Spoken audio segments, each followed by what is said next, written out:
Hey ladies and gentlemen, this is Thyworm and today I wanted to talk a little bit about the patch preview for the beta of 0.7.3 for the last Epoch. I've been playing this game for quite a bit lately. I have logged around 50 hours now, I think, and I am really enjoying this game. I'm a huge fan of action RPGs. I have a lot of videos on the channel about action RPGs, so subscribe if you are interested in that.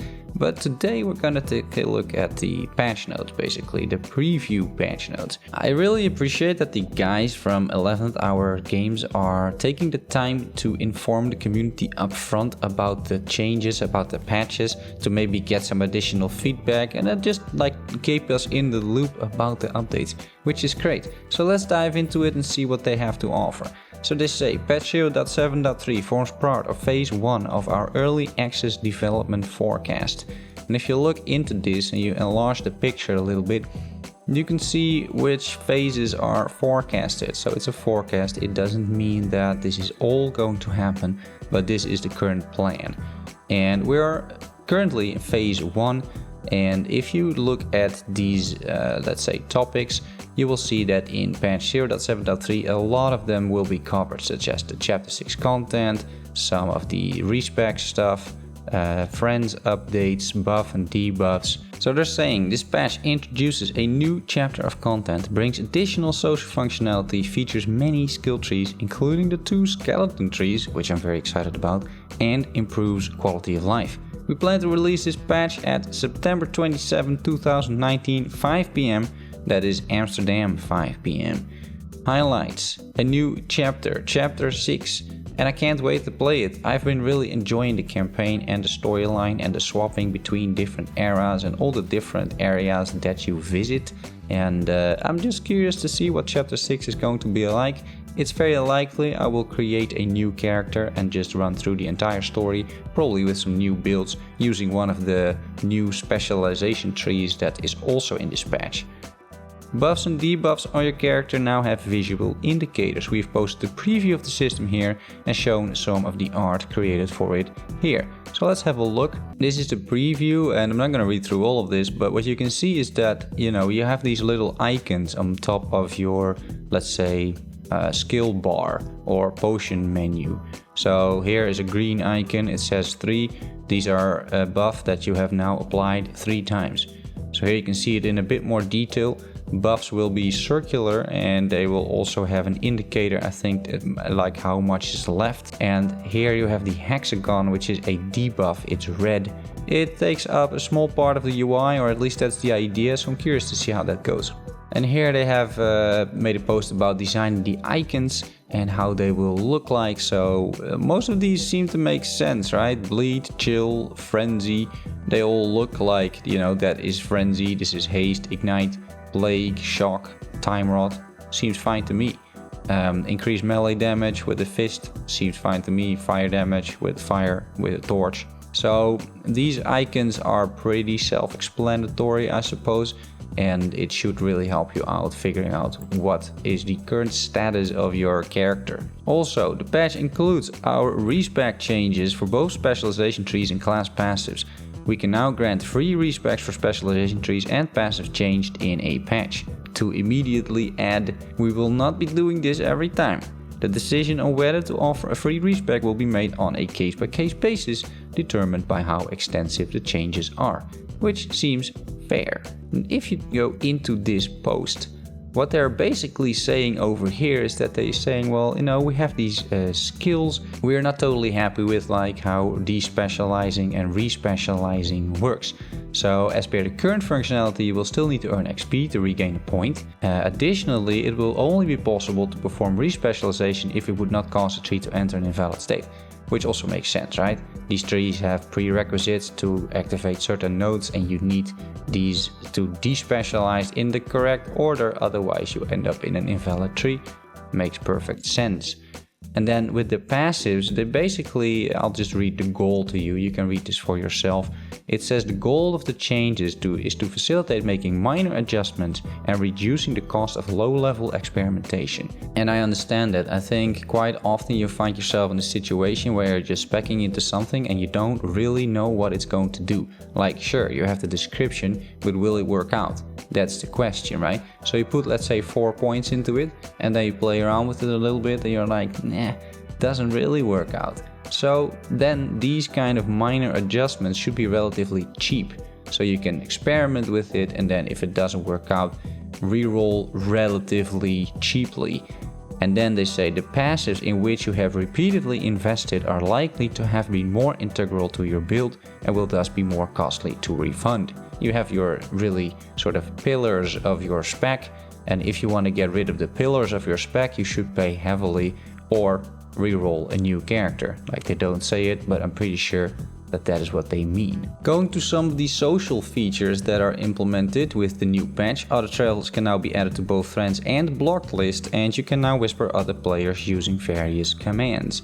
Now, there is still no multiplayer yet. I think it's planned for phase 3, but these are still nice quality of life improvements, I suppose. Hardcore characters are now converted to non-hardcore characters upon death. It is possible to abandon challenges, solo, messages, on a per character basis. These challenges cannot later be reactivated for those characters. Makes perfect sense. And then they did a bunch of skill specialization trees. So I'm gonna read through them, and I'm going to focus on the few that I really like, and a few that have already had some additional posts explaining a little bit what they do. So the trees that will have specialization will be the Forge Strike, the Frenzy Totem, the Ring of Shields, the Soul Feast, Spriggan Form, Summon Scorpion, Summon Skeleton Mage, and Tempest Strike. And I'm mostly interested in the summoning and the Tempest Strike because I really enjoy playing summoners and the Beastmaster, or the Zookeeper as I call it. I have a character that has like basically every pet in the game, and they are working really well together. 2 wolves, a bear, a scorpion, and a saber-tooth. And now we can summon the scorpion and specialize in the scorpion tree. So I'm just assuming that this is going to be a shitload of poison damage, which is probably good. The Summon Skeleton and Summon Skeleton Mage were separated. First you only had Summon Skeleton, and there were the mages were an integral part of that tree. Right now they have been split, which I think is interesting. You can specialize more in a melee kind of summoner, or you can specialize more in a ranged type of summoner and then just have a bunch of mages backing you up. And then last but not least, the Tempest Strike. The Tempest Strike has got an interesting specialization, I think, as well. Because if you look at this, it is an attack that can proc 3 different secondary effects, 20% chance each, and they are physical, cold, and lightning. It is a cool skill. It also looks amazing. I really like the animation of Tempest Strike. And what this tree allows you to do is basically specialize in either 2 or just 1 of the secondary effects, so that you have much more control over what Tempest Strike actually does.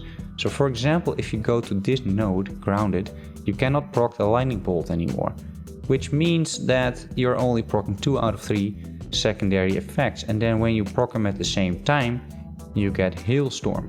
When both physical and cold proc, summon a hailstorm around you for 1 second, dealing physical and cold damage. And this is a little bit how this is going to go, right? So you can imagine that you can specialize into a very specific build using Tempest Strike and then just focusing on, for example, purely physical or cold damage. I think it's going to be interesting. I'm definitely checking this out when it goes live. It might be on a new character as well. And I can't wait to see what this tree is going to do.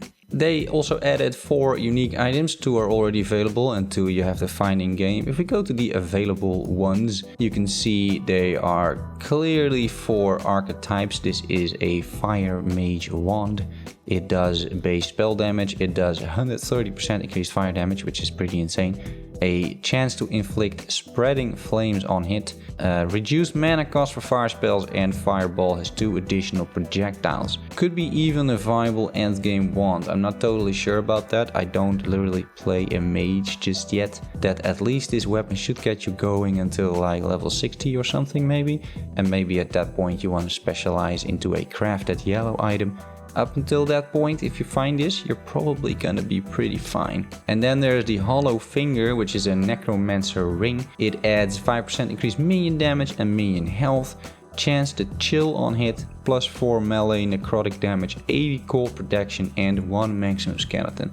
To me, this feels more like how many uniques feel in the game, which are more leveling items. They are trying to smoothen out the leveling process using uniques. Then your maximum skeleton is going to be super useful. I think in the long run, I already have a Necromancer character. In the long run, you're gonna find rings that have a lot more minion stats on it. So I have a ring that already has, I think, 30% minion damage, 30% minion health, and increased minion dodge. And that seems to me better than this. But maybe there is some sort of funky build that you can do, having skeletons and like chill on hit or something. I'm not aware of that. Apart from that, I don't think it's super viable endgame, but it is a cool item nonetheless. And last but not least, we updated the login screen and created new art for loading screens. We have posted previews of both in this thread and posted some additional art here. I had a look at the art, it looks really good. I mean, these kind of things, they look really nice the end of time. After this patch, we had designed a specialization tree for static. However, during QA, we decided that the tree did not meet our standards, and we have since begun redesigning the specialization tree. We will confirm closer to the release of 0.7.3 whether static and its tree will be included. We will be continuing to periodically create new art for our loading screens and gradually phasing out the relatively old art they are currently using. We have been reviewing the mouse cursor in response to community feedback and plan to update it sometime after patch 0.7.3 has been released. Our next patch is tentatively planned for next month. We would like to clarify that we posted our early access forecast on the 30th of July and that it was forward looking, as you may expect of a forecast. We have seen some confusion, likely due to last Epoch entering Steam Early Access on the 30th of April.